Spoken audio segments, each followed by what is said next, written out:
Hello বন্ধুরা, good morning. কেমন আছো সবাই? আশা করি সবাই ভালো আছো। আর আমিও মোটামুটি চলে যাচ্ছে, হেসে খেলে কান্না করে সব কিছু করেই চলে যাচ্ছে সময়। যাই হোক, ভালোই আছি। সকালবেলা আজকে একটু লেট করে ব্লগটা শুরু করলাম। লেট বলতে এখন বাজে প্রায় 9টা। আমি নিচে এসে ভাত বসিয়ে দিয়েছি। আর বর্ষাকাল, একবার বৃষ্টি হচ্ছে একবার রোদ হচ্ছে। তো এবার কাঠগুলো তো সব ভিজে আছে। তাই ওই যে যেটা প্রথমে দেখলে কুড়ো, ওটা হচ্ছে ধান ভাঙিয়ে নিয়ে আসার পর যে ধানের খোসাটা, ওটা কুড়ো আগেও তোমাদের বলেছি। ওই কুড়োটা কিন্তু উনুনের মধ্যে দিলে খুব ভালো আগুন হয়, খুব সুন্দর আর দারুণ। কিন্তু অল্প অল্প করে ছিটিয়ে দিলে দারুণ উনুনটা জ্বলে। সেজন্য ওটা প্রথমে দিয়ে দিলাম। আর বর্ষাকাল তো ওই বৃষ্টির ছাটমাট আসলে উনুনের ভিতরে জল ঢুকে যাচ্ছে। তো তার জন্য ওই ওপর দিয়ে মানে প্রথমেই ছিটিয়ে দিয়েছি, তাহলে চাপা পড়ে গেল, ভেজাটা চাপা পড়ে গেল। তারপরে পাটকাঠি দিয়ে জাল দিলে বেশ ভালো দাও দাও দাও দাও করে জলে। আর পাটকাঠি দিয়ে জাল দিলে কিন্তু খুব ভালো রান্না হয়। কিন্তু পাটকাঠিগুলো একটু ভেজা ভেজা আছে। ওই যে সবেমাত্র পাটকাঠি এখন মানে পাট কাটছে, কেটে ছাড়াচ্ছে। যেটুকু রোদ হচ্ছে ওই রোদেই যেটুকু শুকোচ্ছে। এবার মাঝে মাঝে রোদ হচ্ছে, আবার মাঝে মাঝে বৃষ্টি শুরু হয়ে যাচ্ছে। সেই হুড়ো তাড়া করে পাটকাঠি তুলতে গিয়ে আমি নিজেই ভিজে যাচ্ছি। একবার তুলছি, আবার একবার রোদে দিচ্ছি। কিছু করার নেই, জ্বালানিগুলো মানে শুকোতে হবে, আমাকে রান্না করতে হবে। সেই জন্য এরকম অসুবিধা হচ্ছে। বর্ষাকালে তো সে একবার তোলো একবার পারো, এরকমই মানুষের অবস্থা হয়। যাই হোক, তো ভাত বসিয়ে দিয়েছি। ভাত বসানোর পর চালটা ধুয়ে দিলাম, দিয়ে চলে আসলাম মাছ বাছতে। আজকে কিন্তু দুটো রুই মাছ নিয়েছি, এখান থেকেই নিয়েছি মাছওয়ালার সাথে। মানে আমাদের যে মাছওয়ালা, মানে দুটো মাছওয়ালা যায় আমাদের বাড়ির সামনে দিয়ে। একজনের কাছে আমার বর নেয়, আজকে ওনাকে আমি দেখতে পাইনি, আজকে অন্যজনের কাছ থেকে আজকে দুটো মাছ নিয়েছি, রুই মাছ আজকে। তো এবার মাছটা ভাবছি আজকে ঝোল করব, কারণ রুই মাছের ঝোল খেতে সবারই ভালো লাগে। আলু দিয়ে মাছটা ঝোল করব। আজকেও সেরকম আনাজপাতি মানে শাক চচ্চড়ি সেরকম কিছু নেই। তো দেখি, আমাদের বাড়িতে তো কুমড়োর ডাঁটা শাক আছে। ভাবছি একদিন তুলে খেয়েছিলাম, তোমরা দেখেছো, একদিন তুলে রান্না করেছিলাম। আর সত্যি কি দারুণ হয়েছিল, টাটকা তাজা একেবারে শাক তুলে রান্না করেছি, কি ভালো খেতে হয়েছিল। কুমড়ো শাকটা আমার বেশ ভালোই লাগে। মাছটা কেটে ধুয়ে নুন মাখিয়ে রেখে দিলাম।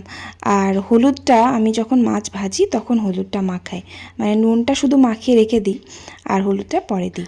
তো আমার মাছ কাটা ওদিকে কমপ্লিট। তারপর এলাম, ওই যে বললাম আমাদের বাগানে কুমড়ো গাছ হয়েছে প্রচুর। তো এবার কুমড়োর ডাঁটাগুলো তুলতে এলাম।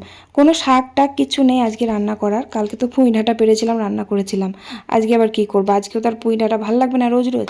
তো এবার ওই জন্য কুমড়ো শাক তুলতে এলাম। আর একটু শাক প্রথম পাতে পড়লে সত্যি স্বাদ, মানে স্বাদই আলাদা লাগে খেতে। কুমড়োর শাকটা আমার খুব ভালো লাগে। আর আমাদের বাড়িতে কেন জানি না কুমড়ো হতে চায় না কিছুতেই। যতবারই গাছ লাগানো হয় ওই কুমড়োর শাক খেয়েই শেষ করা হয়। কুমড়ো হয়ই না, ফুল হয় পচে যায়, ফুল হয় পচে যায়। আবার কত জালি এসে যায়, কিন্তু জালিগুলো আর দাঁড়ায় না, পচে যায়। ওই জন্য কুমড়োর শাক থাকতে থাকতে আমরা খেয়ে নিই। আর আমাদের বাড়িতে ইঁদুর না প্রচুর, মানে গাছের ডালপালাগুলো কেটে দেয়। ওই কুমড়োর গাছ ডাল ওই যে ওপরে তুলে দেওয়া হয়েছিল চালের ওপর, যাতে উঠে বড় হয়, ও মা দেখছি ইঁদুরে কেটে দিয়েছে। তাই জন্য আর তুলে দিইনি, নিচেতেই পড়ে আছে। আর তাছাড়া এমনিতেও কুমড়ো হবে না, তাই জন্য আর ওপরে তোলা হয়নি গাফিলতি করে। যাই হোক, কটা কুমড়োর ডাল কাটলাম। আর কুমড়োর শাকটা তো আমার বর খায় না, ওদিকে ছেলেরাও খায় না, আমি খাই, বাবা মা জেঠু। আমাদের তো ফেভারিট, আমার তো খুব ভালো লাগে খেতে।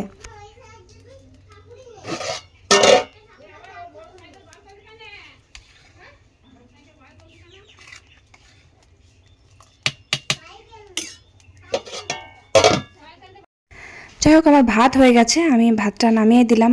আর আমার এখনও ওই মিষ্টি কুমড়োর ডাঁটাটা কাটার সময় পাইনি। আমি এদিক ওদিক করতে যাচ্ছি আর সময় আর হচ্ছে না ডাঁটা কাটার। আর ওই মিষ্টি কুমড়োর ডাঁটা তো সেই গায়ে সেই সুতোর মতন থাকে না, সেই কি বলবো, শুয়োপোকার মতন থাকে, একদম গায়ে হুল হুল হয়ে থাকে।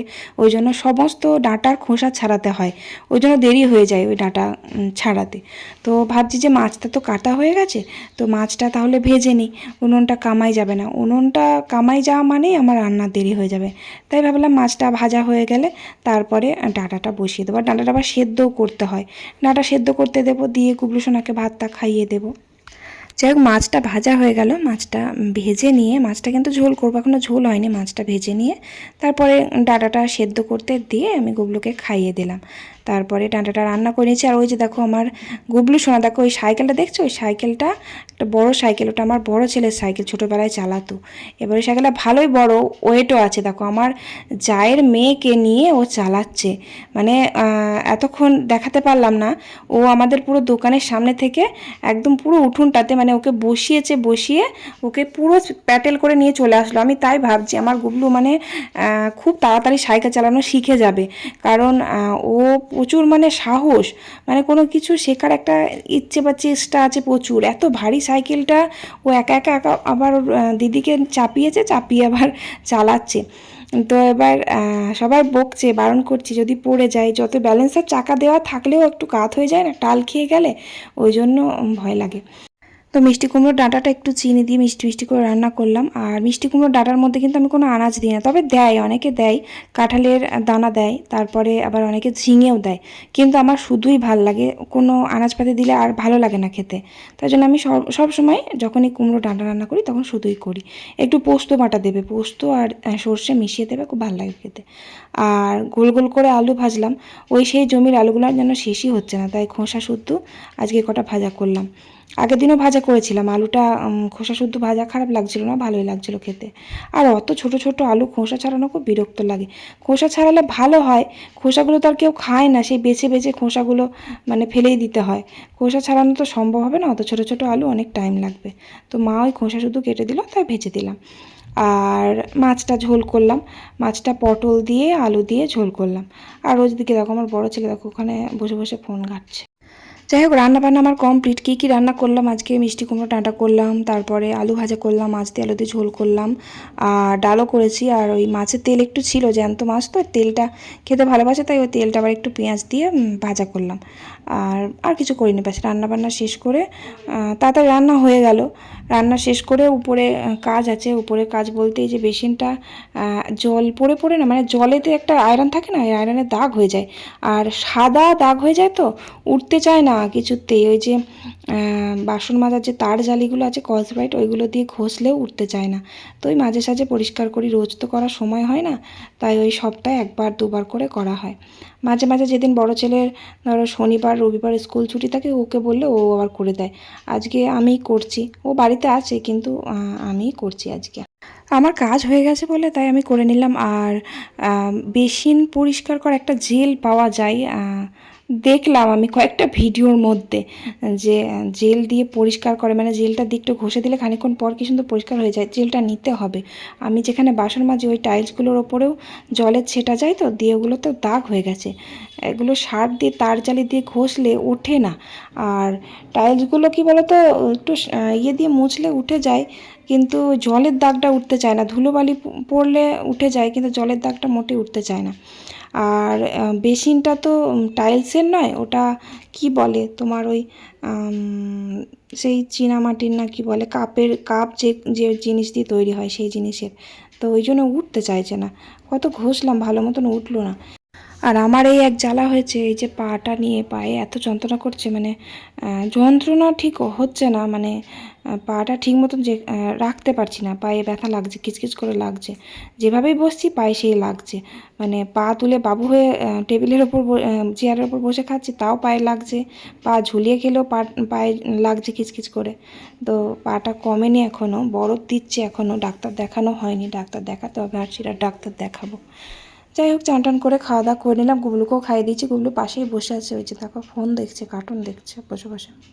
তারপর খাওয়া দাওয়া করলাম, খাওয়া দাওয়া করে একটু রেস্ট নিয়েছিলাম, বাসন টাসন ধুয়ে। তারপরে বিকেলবেলা মেশিনে বসলাম একটু। মেশিনে তো অনেক কাজ থাকে ঘরে, টুকটাক বসা হয় না, মানে সময় পাই না একদম, টাইম টু টাইম সময় আমার একেবারে, এইটার পরে এই কাজটা করতে হবে, এই কাজটার পর ওইটা করতে হবে। এখন আবার এক্সট্রা একটা কাজ, সেটা হচ্ছে গুবলুকে পড়ানো, মানে গুবলুকে পড়তে বসানো। আরও যতটা টাইম পাই আমার তত ভালো হয়, কারণ ও খুব বেশি পরিমাণে দুষ্টুমি করে পড়ার সময়, একটা করে লেখে আর বসে থাকে, একদম পড়াশোনায় মনই নেই, মানে খুবই চঞ্চল মন তো। তবে লিখতে চাই, কিন্তু খুব মানে বকতে হয় ওর পেছনে, খুব বকতে হয়, মানে বারবার বলার পর তারপর একটা ওয়ার্ড লেখে। লিখতে শিখে গেছে ঠিকই, কিন্তু মানে খুবই ধৈর্য রাখতে হয় আমাকে প্রচুর। ওকে রাত 10টা বেজে যায় এক একদিন পড়াতে পড়াতে, জানো তো। তো এবার টুকটাক সেলাইয়ের কাজ থাকে, যেটা আমি যে সন্ধ্যেবেলা একটু বসে করব সেই সময়টা আমি পাই না। তো এবার গুবলুর এক একটা ধরো প্যান্ট জামা সেলাই খুলে যায়, ওগুলো বসে বসে সেলাই করতে হবে। সেলাই খুলে গেছে, নতুন প্যান্ট জামা নিয়ে আসলে না প্যান্ট গেঞ্জিগুলো প্যান্টগুলো দেখবে বাচ্চাদের প্যান্টগুলো নিচের দিকটা ফেটে যায় সেলাইগুলো। ওটা না প্রথমে নতুন অবস্থাতে সেলাই ধরিয়ে নিলে খুব ভালো হয়। তো নতুন অবস্থায় গাফিলতি করে সেলাই করা হয় না, যেই পড়ে যায় তখন সেলাই খুলে যায় তখন সেলাই করা হয়। তো এসব পড়েছিল অনেক কটা প্যান্ট, 4-5টা প্যান্ট বসে বসে সেলাই করে দিলাম। আর যে জামাটা আমি যে বানিয়েছিলাম সেই জামাটা সেই অবধিই পড়ে আছে, মানে না আমি জামাটা মানে বানানো হয়ে গেছে কিন্তু না বোতাম লাগাতে পেরেছি, না ঘর এখনও লাগানো হয়নি, মানে সময়ের অভাবে লাগাতেই পারিনি আমি আর। তো এবার ওইটা ভাবছি আজকে একটু কমপ্লিট করে রেখে দেবো, আবার বাকিটা পরে করব, দেখবো চেষ্টা করব প্রথম কটা লাগালেই হয়ে যাবে। আর কয়েকটা ওই টুকটাক সেলাই বাকি ছিল, সেই সেলাইটা করে নিলাম জামাটা। মানে একটা করে তো সেলাই দেওয়া থাকে ধরো কেনা জামাতে, আমি ডবল করে সেলাই দিয়ে দিলাম, কারণ সেলাই খুলে যাবে আবার কদিন পর, বাচ্চা তো ওই জন্য ডবল করে সেলাই দিয়ে দিলাম। তারপরে বোতাম লাগালাম, এদিকে আবার দেরি হয়ে যাচ্ছে, মানে সন্ধে লেগে যাচ্ছে প্রায়, তাই 2টো বোতাম লাগানো হয়েছে, এখনও 3টে লাগাতে হবে। আর বোতামগুলো দেখা গুবলুরই জামার বোতাম ছিল পুরনো, ওই জামা থেকে খুলে নিয়েছি আমি বোতামগুলো, পুরনো জামাগুলো পরে না আর। তো এবার জামাটা ভালো লাগছে না দেখতে, আরও এখনও কমপ্লিট আছে, মানে আর 3টে বোতাম লাগালেই হয়ে যাবে। তারপরে আবার বোতামের ঘরগুলো বানাতে হবে, আর বোতামের ঘরটা ওই যে কেটে দিলেই হবে না, ওখানে আবার সেলাই করতে হবে, গিট ফোর সেলাই দিতে হবে, তাহলে বোতামের ঘর থেকে যে সুতোগুলো বেরিয়ে যাবে না।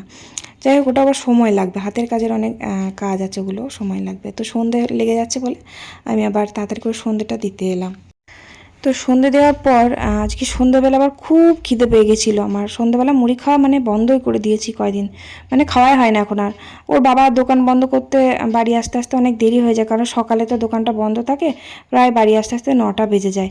তাই 9টা অবধি ধরো ওর বাবা দোকান খোলা থাকে 8টা অবধি, রাত্রেবেলা 8টা অবধি কাজ করে চলে আসে।